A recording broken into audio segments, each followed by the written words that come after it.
Welcome to TV 20 news బులెటిన్ల ముందుగా headlines. Clean సిటీగా 8వ ఇందౌర్.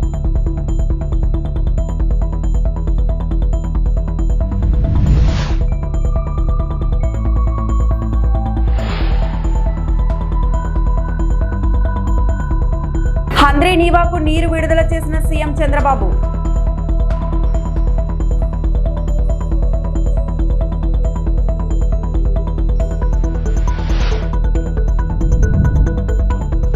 ఏపీకి 5 స్వచ్ఛ సర్వేక్షణ అవార్డులు.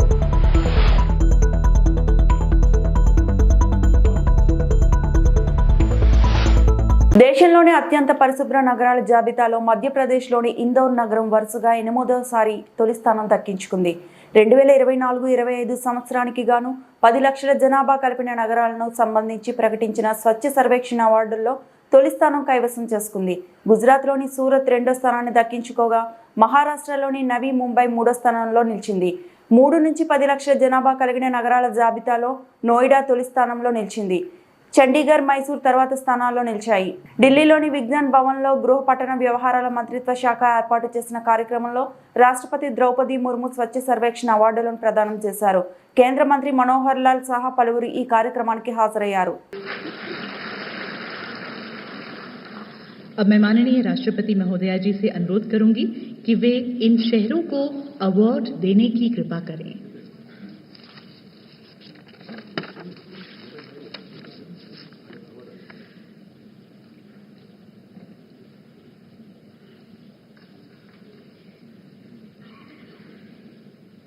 सुपर स्वच्छ लीग सिटीज की पहली श्रेणी में 10 लाख से अधिक जनसंख्या वाले शहर हैं.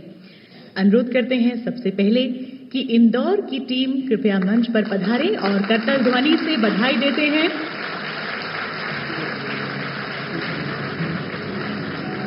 सुपर स्वच्छ लीग की पहली श्रेणी, सबसे पहला नाम इंदौर. बहुत बहुत शुभकामनाएं, बधाई.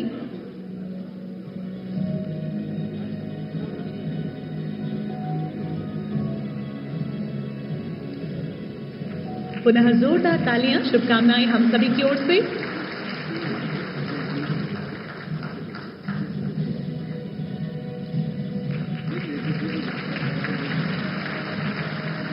अब हम सूरत की टीम से निवेदन करते हैं कि कृपया मंच पर पधारें. सूरत.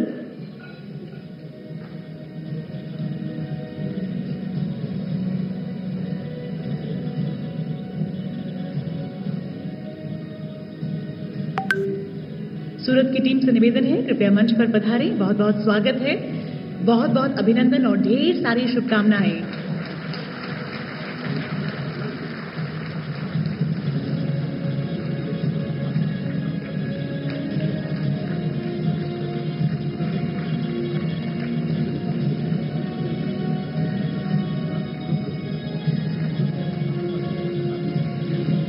इनके बाद नवी मुंबई की टीम से निवेदन है कि कृपया मंच पर पधारें. नवी मुंबई. पुनः करताल ध्वनि से स्वागत करते हैं नवी मुंबई की टीम का. बहुत बहुत अभिनंदन और ढेर सारे. హంద్రీ నీవా ఫేజ్ 1 కాల్వల విస్తరణ పనులు పూర్తి కావడంతో ముఖ్యమంత్రి చంద్రబాబు నీరు విడుదల చేశారు. జలహారతి ఇచ్చి నంద్యాల జిల్లా నందికొట్కూరు మండలం మల్యాల పంపింగ్ స్టేషన్లో 2 మోటార్లను ఆన్ చేశారు. నీటి విడుదలతో రాయలసీమకు సాగునీటి కష్టాలు తీరనున్నాయి. 12 ఏళ్ల తర్వాత సీమకు 40 టీఎంసీల నీరు అందుబాటులోకి వచ్చింది. జలవనరుల శాఖ ఏర్పాటు చేసిన ఛాయాచిత్ర ప్రదర్శనను సీఎం తిలకించారు. ప్రాజెక్టు అలైన్మెంట్, ఆయకట్టు, కృష్ణా రివర్ బేసిన్ మ్యాప్లను పరిశీలించారు. పంపింగ్ స్టేషన్ వ్యూ పాయింట్ నుంచి నీటి విడుదలను వీక్షించారు. నీటిపారుదల శాఖ మంత్రి నిమ్మల రామానాయుడు, ఆర్థిక మంత్రి పయ్యావుల కేశవ్, ఎంపీ బైరెడ్డి శబరి, ఇరిగేషన్ ఉన్నతాధికారులు కార్యక్రమంలో పాల్గొన్నారు.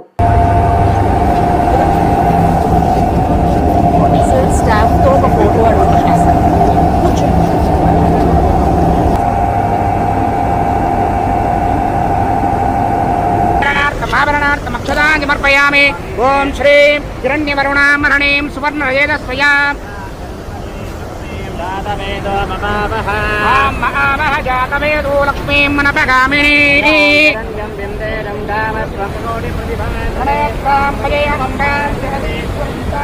सर्वमङ्गलमाङ्गल्ये शिवे सर्वार्थसाधके शरण्ये त्र्यम्बके नारायणे नमोस्तुते शरणागत दीनार्पदवित्राणपरा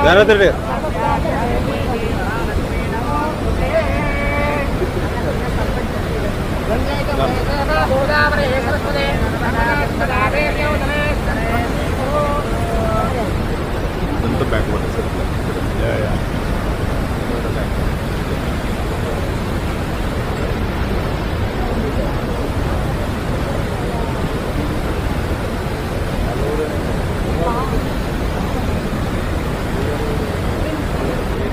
ఢిల్లీలో రాష్ట్రపతి చేతుల మీదుగా మంత్రి నారాయణ స్వచ్ఛ సర్వేక్షణ అవార్డులు అందుకున్నారు. స్వచ్ఛ సర్వేక్షణలో 5 అవార్డులు రాష్ట్రం నుంచి 5 నగరాలు ఎంపికయ్యాయి. జీవీఎంసీ, విజయవాడ, రాజమహేంద్రవరం, తిరుపతి, గుంటూరు మున్సిపల్ కార్పొరేషన్లకు అవార్డులు వచ్చాయి.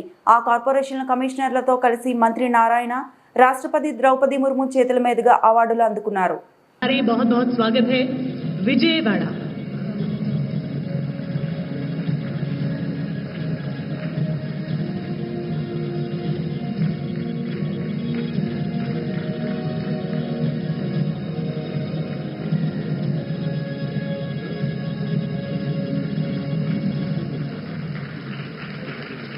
आगे बढ़ते हैं।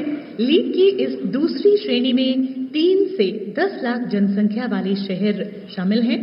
तो आइए अनुरोध करते हैं कि नोएडा की टीम कृपया मंच पर पधारे और इस पुरस्कार को ग्रहण करें। बहुत बहुत स्वागत और ढेर सारी शुभकामनाएं। कि मैं विशेष प्रशंसा भी करती हूँ। हमारे शहरों द्वारा स्वच्छता की दिशा में किए जा रहे प्रयासों का आकलन करने और उन्हें प्रोत्साहित करने के लिए स्वच्छ सर्वेक्षण एक सफल प्रयोग सिद्ध हुआ है। मुझे ये जानकर प्रसन्नता हुई है कि वर्ष 2024 के लिए आवासन और शहरी कार्य मंत्रालय द्वारा विश्व के सबसे बड़े स्वच्छता सर्वेक्षण का आयोजन किया गया है। इस सर्वेक्षण में विभिन्न हितधारकों, राज्य सरकारों, शहरी निकायों तथा लगभग 14 करोड़ देशवासियों की भागीदारी सुनिश्चित की है। निष्पक्ष सर्वेक्षण द्वारा आकलन के आधार पर अच्छा प्रदर्शन करने वाले सभी निकायों का पुरस्कार हेतु चयन किया गया है। इन सभी प्रयासों के लिए బనకచర్ల అంశంపై చర్చ జరగలేదు. రేవంత్ రెడ్డి కేంద్ర జలశక్తి మంత్రి ఆధ్వర్యంలో ఏపీ సీఎం చంద్రబాబు నాయుడుతో జరిగిన భేటీలో బనకచర్ల అంశంపై చర్చ జరగలేదని తెలంగాణ సీఎం రేవంత్ రెడ్డి అన్నారు. ఈ భేటీలో బనకచర్ల కడతామన్న ప్రతిపాదన ఏపీ నుంచి రాలేదని చెప్పారు. కృష్ణా జలాల వినియోగంపై నిపుణులు, అధికారులతో త్వరలో కమిటీ ఏర్పాటు చేయనున్నట్లు తెలిపారు. కమిటీ నివేదిక మేరకు తదుపరి చర్యలు ఉంటాయని చెప్పారు. కేసీఆర్ చేసిన తప్పులను సరిదిద్దే ప్రయత్నం చేస్తున్నామని తెలిపారు. వాళ్ళు బనకచర్ల గోదావరి బనకచర్ల వాళ్ళు కడతామని అడిగితే కదా మేము ఆపమని చెప్పడానికి. ఎజెండాలో వాళ్ళు కడతామన్న ప్రతిపాదననే చర్చకు రానప్పుడు ఆపమనే చర్చనే రాదు. ఉన్న అన్ని సమస్యల్ని కృష్ణా నది మీద, గోదావరి నది మీద ఉమ్మడి రాష్ట్రాలకు ఉన్న సమస్యల్ని చర్చించడానికి, సమస్యల్ని గుర్తించడానికి అధికారులు, ఇంజనీర్లతో ఒక కమిటీ ఏర్పాటు చేసి ఆ కమిటీలో చర్చించిన తర్వాత మిగతా అంశాలు ముఖ్యమంత్రుల స్థాయిలో చర్చించుకోవాలని నిర్ణయం తీసుకున్నాము.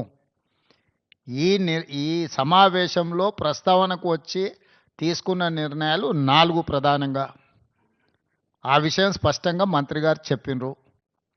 సో ఈ ఆఫీసర్ల కమిటీ వచ్చిన తర్వాత నీటి కేటాయింపులకు సంబంధించి కానీ, కొత్తగా ప్రాజెక్టులు నిర్మించుకోవాల్సినవి కానీ, పాత ప్రాజెక్టుల యొక్క అనుమతులు కానీ, వాళ్ళు ఆల్రెడీ కడుతున్న ప్రాజెక్టుల మీద అభ్యంతరాలు కానీ, వాటన్నిటిని కూడా 30 రోజుల్లో మన తరఫున ఉండే అధికారులు, అదేవిధంగా ఇంజనీర్ల కమిటీ ఇష్యూస్ని అన్నిటిని కూడా గుర్తించి వాటన్నిటిని కూడా చర్చకు తీసుకొస్తుంది.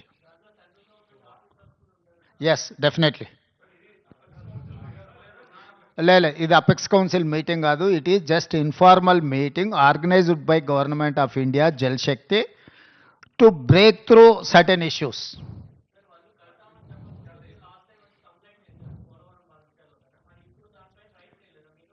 ఇప్పుడు ఆల్రెడీ ఆ కంప్లైంట్ చేసినాం, ఆ ఫిర్యాదు ఉంది. ఆ ఫిర్యాదుల మీద పోలవరం ప్రాజెక్ట్ అథారిటీ కానీ, లేకపోతే సిడబ్ల్యూసి కానీ, లేకపోతే గోదావరి రివర్ మేనేజ్మెంట్ బోర్డు కానీ ఆల్రెడీ ఏమేమైతే మా ఫిర్యాదుల మీద అభ్యంతరాలు చెప్పాలనో పూర్తి స్థాయిలో అభ్యంతరాలు చెప్పినాయి. కేంద్ర ప్రభుత్వ పరిధిలో ఉన్న సంస్థలే ఆ ప్రాజెక్టుకు సంబంధించిన అన్ని రకాల అభ్యంతరాలను వాళ్ళు లేవనెత్తిండ్రు. కాబట్టి ఈ సమావేశంలో ఈ అంశాలు ఏవి ప్రస్తావనకు రాలేదు. ఈ సమావేశంలో టెలిమెట్రీ విషయంలో ఇప్పుడు కృష్ణానది బేసిన్ మీద నీటి వినియోగంలో ఆంధ్రప్రదేశ్ ఎన్ని నీళ్లను వినియోగిస్తుంది, తెలంగాణ ఎన్ని నీళ్లను వినియోగిస్తుందో గుర్తించడానికి టెలిమెట్రీ పెట్టాలని ఒక సమస్యకు పరిష్కారం చూపించడం శాశ్వతంగా. రెండవది, శ్రీశైలం ప్రాజెక్టు డ్యామ్ డ్యామేజ్ అయింది, దీన్ని తక్షణమే రిపేర్లు చేయాలని ఎన్డీఎస్ఏతో సహా మిగతా సంస్థలు ఇచ్చిన వాటిని ఆ డ్యామ్ని నిర్వహించాల్సిన బాధ్యత ఆంధ్రప్రదేశ్ పరిధిలో ఉంది. వాళ్ళు వాటిని అన్ని రకాలుగా ఏవైతే సమస్యలను పరిష్కరించడానికి వాళ్ళు ముందుకు వచ్చిండ్రు. Godavari river management board, Krishna river management board ఆంధ్రప్రదేశ్లో ఒకటి, తెలంగాణలో ఒకటి ఉండాలని పునర్విభజన చట్టంలో ఉంది. 2020 స్కూల్ బస్సులు ఫిట్నెస్ లేకుండా నడిపితే శాఖపరమైన చర్యలు తీసుకుంటామని తణుకు ఎమ్మెల్యే అరిమిల్లి రాధాకృష్ణ హెచ్చరించారు. ప్రైవేట్ స్కూల్ యాజమాన్యాలు దీన్ని బాధ్యతగా తీసుకొని నిరంతరం పర్యవేక్షించాలని సూచించారు. ఇరగవరం మండలంలో గురువారం జరిగిన స్కూల్ బస్సు ప్రమాదంలో గాయపడి తణుకు ప్రైవేటు ఆసుపత్రిలో చికిత్స పొందుతున్న విద్యార్థినులను ఎమ్మెల్యే రాధాకృష్ణ పరామర్శించారు. ఈ సందర్భంగా ఆయన మాట్లాడుతూ బస్సులో ప్రమాద సమయంలో 25 మంది విద్యార్థులు ప్రయాణిస్తున్నారని, అయితే అదృష్టవశాత్తు ఎవరికీ గాయాలు కాలేదన్నారు. స్కూల్ బస్సు డ్రైవర్లు అప్రమత్తంగా ఉండాల్సిన అవసరం ఉందని అన్నారు. స్కూల్ బస్సు డ్రైవర్లు ప్రవర్తన, వ్యవహార శైలిపై యాజమాన్యాలు ఎప్పటికప్పుడు పర్యవేక్షిస్తూ ఉండాలని కోరారు. చాలా మంది బస్సు డ్రైవర్లు ఫోన్ మాట్లాడుతూ డ్రైవింగ్ చేస్తూ నిర్లక్ష్యంగా వ్యవహరిస్తున్నారని అన్నారు. శాఖాపరంగా అధికారులు స్కూల్ బస్సు నిర్వహణపై నిరంతరం పర్యవేక్షించాలని కోరారు. మరోసారి ప్రమాదాలు పునరావృతం కాకుండా అన్ని రకాల చర్యలు తీసుకోవాలని ఎమ్మెల్యే రాధాకృష్ణ కోరారు.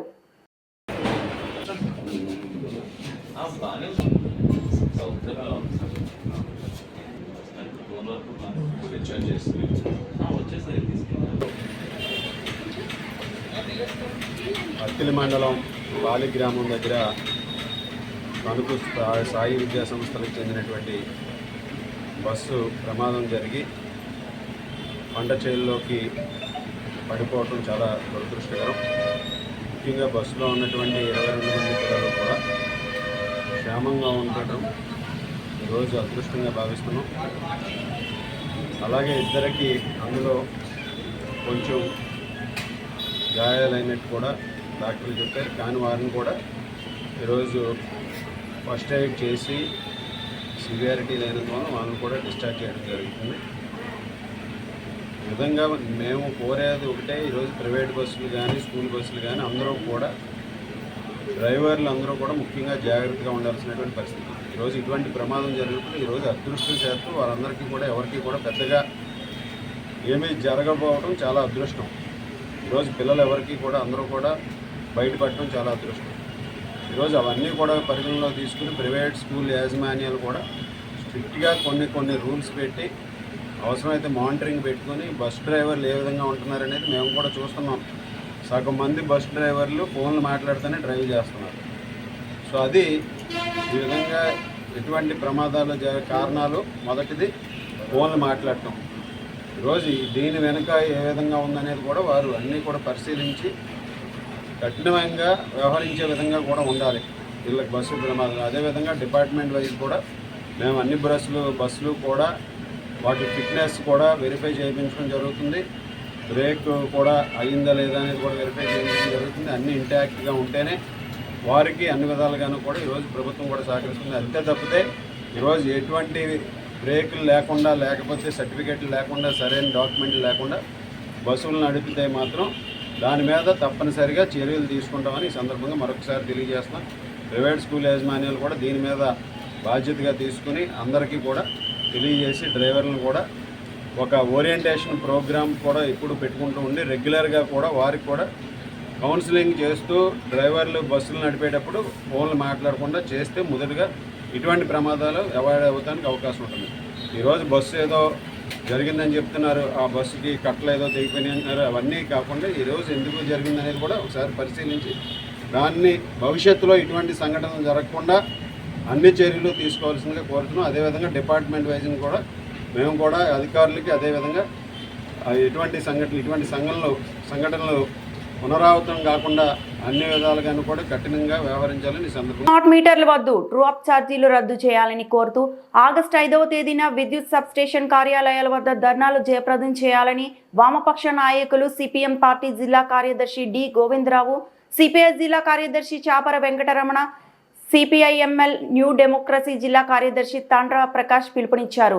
స్థానిక సుందరయ్య భవన్ సిపిఎం కార్యాలయంలో విద్యుత్ భారాలకు వ్యతిరేకంగా స్మార్ట్ మీటర్లు రద్దు చేయాలని కోరుతూ రౌండ్ టేబుల్ సమావేశం జరిగింది.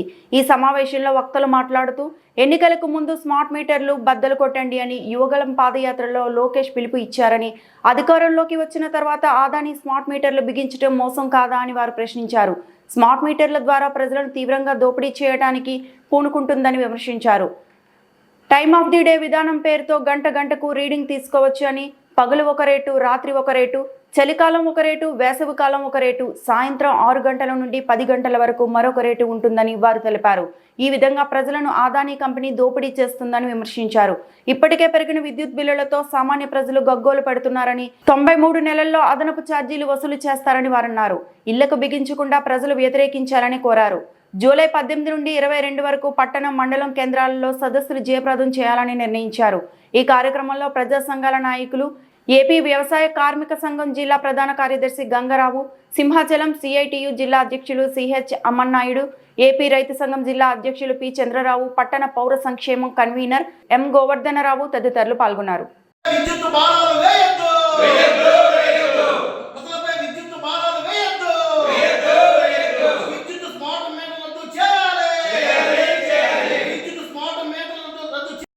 స్మార్ట్ మీటర్లు రద్దు చేయాలని, ట్రూ అప్ ఛార్జీలు రద్దు చేయాలని కోరుతూ విద్యుత్ భారాలకు వ్యతిరేకంగా ఆగస్టు 5వ తేదీన జిల్లాలోని అన్ని సబ్ స్టేషన్ల ముందు ధర్నా కార్యక్రమం చేయాలని చెప్పి వామపక్షాలు, ప్రజా సంఘాల తరఫున పిలుపునిస్తున్నాం. దానికంటే ముందుగా 17 నుంచి 22వ తేదీ వరకు అన్ని మండల పట్టణ ప్రాంతాల్లోన సదస్సులు నిర్వహించాలని చెప్పి పిలుపునిస్తున్నాం. ఎన్నికలకు ముందు చంద్రబాబు నాయుడు గారు విద్యుత్ ఛార్జీలు మేము తగ్గిస్తాం, పెంచబోము, ఈ బాధను ఆపుతాము, స్మార్ట్ మీటర్లు రద్దు చేస్తామని చెప్పినారు. అదేవిధంగా యువగలంలో లోకేష్ గారు స్మార్ట్ మీటర్లు బదులు కొట్టండి అని చెప్పినారు. ఈవేళ అధికారంలోకి వచ్చిన తర్వాత తెలుగుదేశం కూటమి ప్రజలకు మోసం సైడు కాదా అని చెప్పి మేము ప్రశ్నిస్తున్నాం. ఎందుకంటే ఆ రోజు మీరు ప్రతిపక్షంలో ఉన్నప్పుడు వ్యతిరేకించి అధికార పక్షంలో వచ్చినప్పుడు మీరు ఆదాని స్మార్ట్ మీటర్లు మీరు బిగించడం అనేది ప్రజలకు మోసం చేయడం అని చెప్పి ఈ సందర్భంగా మేము తెలియజేస్తున్నాం. అంతేకాదు, ఈ స్మార్ట్ మీటర్లు, ఈ ఆదాని స్మార్ట్ మీటర్లు ప్రజలని తీవ్రంగా దోపిడీ చేయడానికి ఉపయోగపడతాయి. దీన్ని టైమ్ ఆఫ్ ది డే అని ఒక విధానాన్ని తీసుకొచ్చి రోజుకి 4 భాగాలుగా చేసి ఉదయం ఒక భాగం, సాయంత్రము, మధ్యాహ్నం గంటకి ఒక రేటు, శీతాకాలం ఒక రేటు, ఎండాకాలం ఒక రేటు, సాయంత్రం 6 గంటల నుంచి 10 గంటల వరకు ఒక రేటు ప్రజల జోబీలు ఖాళీ చేస్తాయి. అదేవిధంగా ప్రీపెయిడ్ మీటర్స్ ఏమైనా సరే డబ్బులు అయిపోతే వెంటనే కటింగ్ అయిపోద్ది. ప్రజలు మాత్రం విద్యుత్ కొనుగోలు చేయలేని పరిస్థితి వస్తుంది, తీవ్ర ఇబ్బందుల్లో పడతారు. ఈవేళ ఆదానికి ఈవేళ ఈ ప్రజలతో సొమ్ములంతా కూడా కట్టబెట్టడానికి ఈవేళ బీజేపీ, తెలుగుదేశం కూటమి ప్రభుత్వాలు ఈవేళ పూనుకుంటారు. ఎట్లాంటివి చేస్తే సహించేది అని చెప్పి హెచ్చరిస్తారు. అంతే కాదు, సాంకేతిక విజ్ఞానం అభివృద్ధి చెందిన ఈ కాలంలో కూడా గిరిజనుల ఎందుకు మారడం లేదు? ప్రభుత్వాలు అభివృద్ధి వైపు మరియు గిరిజనుల కాలగమనం వైపు ఆలోచించండి గాని రాజకీయ విమర్శలు మానుకొని ప్రజల అభివృద్ధికి కంకణాలు కట్టండి. సాలూరు నియోజకవర్గంలో డోలి మూతలు, గిరిజనులకు నరకయాతన. సాలూరు మండలం కొదమ పంచాయతీ కొంజపాకకు చెందిన నిండు గర్భిణి కొండ తామర సుందరిని డోలిలో మోసుకెళ్తున్న దృశ్యం. సూరపడు కొంజపాక విలేజ్, పార్వతీపురం మైనం జిల్లా, సాలూరు మండలం. మేము ఈరోజు ప్రెగ్నెంట్ కేసుని డోడీ మూతలో వేయవలసి వస్తుంది.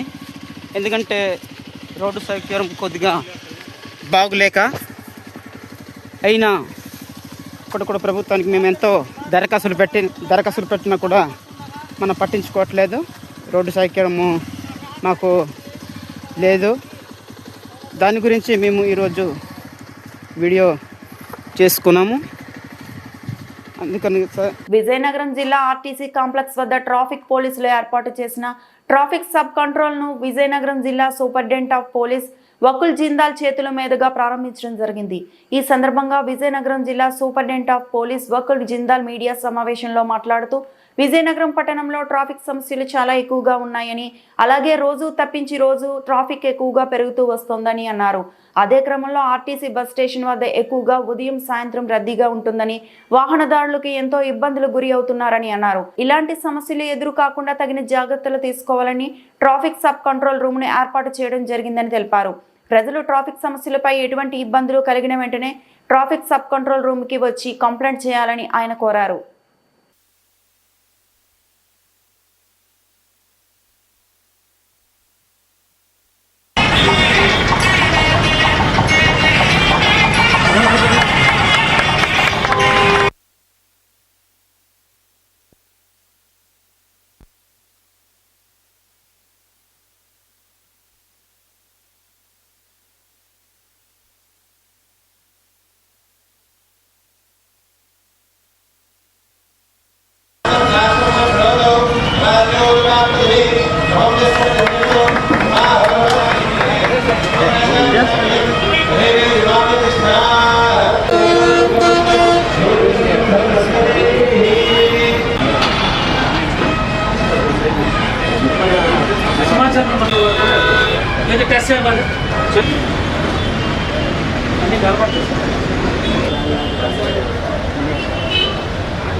నమస్కారం.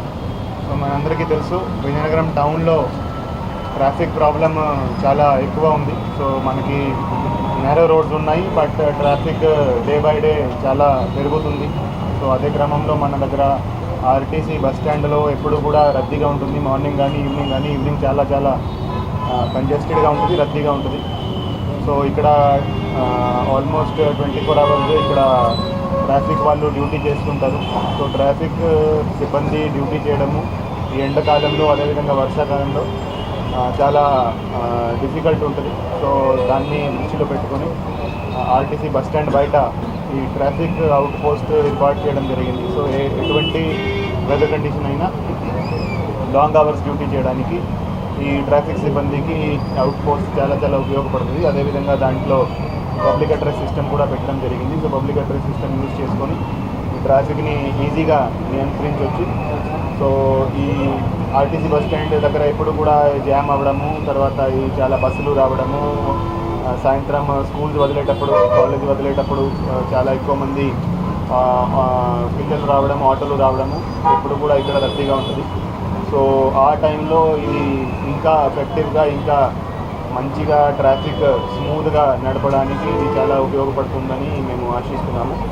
సో ఈ ట్రాఫిక్ ఇన్స్పెక్టర్ గారు అదేవిధంగా డిఎస్పీ విజయనగరము ఇనిషియేటివ్ తీసుకొని ఈ అవుట్ పోస్ట్ పెట్టించడం జరిగింది. సో రాబోయే రోజుల్లో ఇది చాలా మాకు ఉపయోగపడుతుంది మేము ఆశిస్తున్నాము.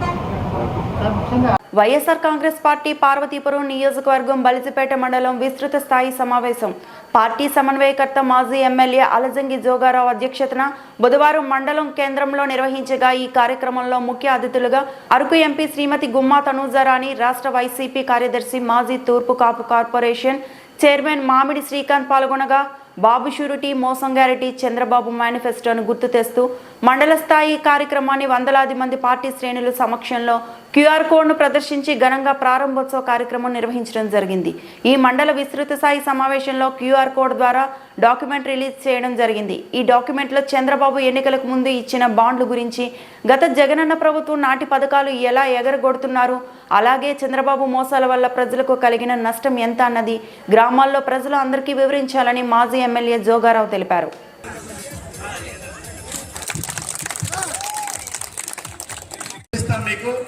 చూపించి ప్రభుత్వం యొక్క మెడలు ఉంచి సంక్షేమాన్ని మీకు అందరికీ అందించాలనే ఆలోచనతోనే వేదిక మీద పెద్దలు కింద పెద్దలు అందరూ కూడా గ్రామాన్ని వెళ్ళి ప్రతి వీధికి వెళ్ళి అక్క నీకు ఈ సంక్షేమ కార్యక్రమం చంద్రబాబు నాయుడు ఇస్తామన్నాడు, నీకోసం మేము పోరాడతామని చెప్పేటట్టుగా ప్రతి ఒక్క వైఎస్ఆర్ పార్టీ కార్యకర్తలు సన్నద్ధమై మన గ్రామాల్లోకి వస్తాం.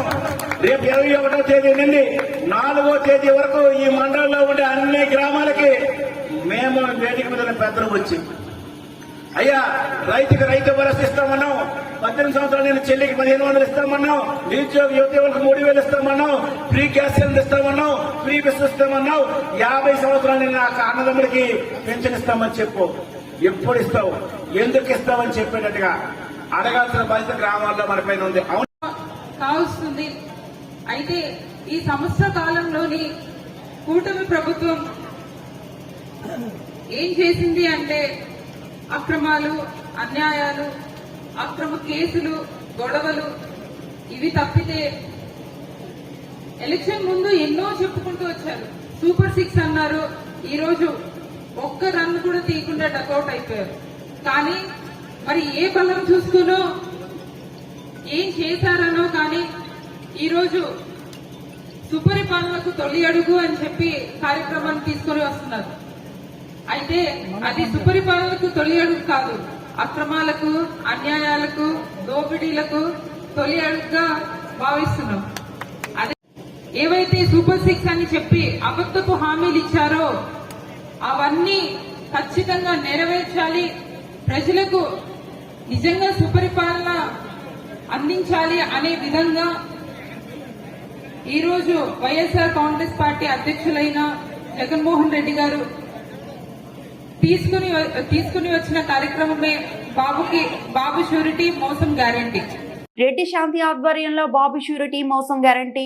మెలియాపుట్టి మండలం ముకుందాపురం గ్రామంలో వైఎస్ఆర్సీపీ రాష్ట్ర క్రమశిక్షణ కమిటీ సభ్యులు మాజీ ఎమ్మెల్యే శ్రీమతి శాంతి బాబు షూరిటీ మోసం గ్యారంటీ కార్యక్రమాన్ని నిర్వహించారు. ఈ సందర్భంగా మాజీ ముఖ్యమంత్రి శ్రీ వైఎస్ జగన్మోహన్ రెడ్డి పాలనకు, ప్రస్తుత కూటమి పాలనకు మధ్య ఉన్న వ్యత్యాసాలను ప్రజలకు వివరించారు. చంద్రబాబు సూపర్ 6 వంటి అబద్ధపు హామీలతో అధికారంలోకి వచ్చారని, అయితే సంవత్సర కాలం గడిచినా ప్రజలకు ఇచ్చిన వాగ్దానాలను నెరవేర్చలేదని అన్నారు. వైఎస్ జగన్మోహన్ రెడ్డి పాలనలో ప్రజలకు అందించిన సంక్షేమ పథకాలు, అభివృద్ధి కార్యక్రమాలను గుర్తు చేస్తూ ప్రస్తుత ప్రభుత్వ వైఫల్యాలను ప్రజలకు తెలియజేశారు. ఈ కార్యక్రమంలో స్థానిక వైఎస్ఆర్సీపీ నాయకులు, కార్యకర్తలు పెద్ద సంఖ్యలో పాల్గొన్నారు. వచ్చి సంవత్సరం 2-3 నెలలు అవుతుంది. ఏమైనా చేశారా ఈ కూటమి ప్రభుత్వం మిమ్మల్ని అడుగుతున్నారు? ఏమైనా చేశారండి? రైతు భరోసా ఇప్పటికి 2 సార్లు పడిపోవాలి. ఒక్కసారి పడిందా మనకి? మన అక్క చెల్లెలకి పండగ వస్తే, దసరా వస్తే ఎలా మనం ఏ రోజంతా మనం షాపుల్లోనే ఉండేవాళ్ళం. మన పిల్లలకి బట్టలు, మనకు బట్టలు, అవునా కదా? చేయవద్ద ఇంట్లో చక్కగా కోడికోరు అన్నీ వండుకొని ఎంత బాగుండేది. ఇప్పుడు ఏంటి, బ్యాంకులకి వెళ్తే రూపాయి లేదు. ఎందుకు? మనం నిరసనదే. మనం మీ బ్యాంక్ అకౌంట్లు తీయండి. 2024 జగనన్న ముఖ్యమంత్రిగా ఉన్నప్పటి వరకు బ్యాంక్ అకౌంట్ చూడండి, జగనన్న వెళ్ళిన బ్యాంక్ అకౌంట్ చూడండి, రూపాయి కూడా పడలేనటువంటి దౌర్భాగ్య పరిస్థితి కూటమి ప్రభుత్వం తెచ్చింది. కాబట్టి మనం వీళ్ళకి బుద్ధి చెప్పి ఆ మార్గం మనం తీసుకురావాలి. ప్రతి ఒక్కరికి అవగాహన పరచాలి. మోసపోకూడదు. నమ్మకాన్ని ద్రోహం చేసిన వారికి మళ్ళీ ఇంకో అవకాశం ఇవ్వకూడదు. వాళ్ళు ఇప్పుడు వచ్చి సుప్రపాలనని ఊరు తిరుగుతున్నారు. 2-3 వస్తున్నారు. ఇప్పుడు మనం చూడండి ఎంతమంది కూర్చున్నాం. వాళ్ళు మాత్రం దొంగతనంగా వస్తున్నారు. 2-3-4 జెండాలు మాత్రం అంత కడుతున్నారు. వచ్చేవాళ్ళు 2-3 అవునా కాదండి? వచ్చి మేము అది అందించాం అంటున్నారు. ఉండే పెన్షన్లు కూడా తీసేస్తున్నారు.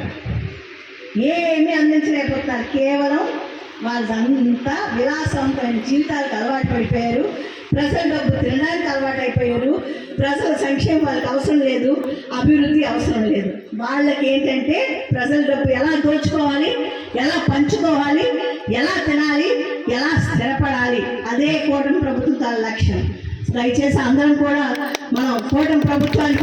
ఈ వార్తలు ఇంతటితో సమాప్తం.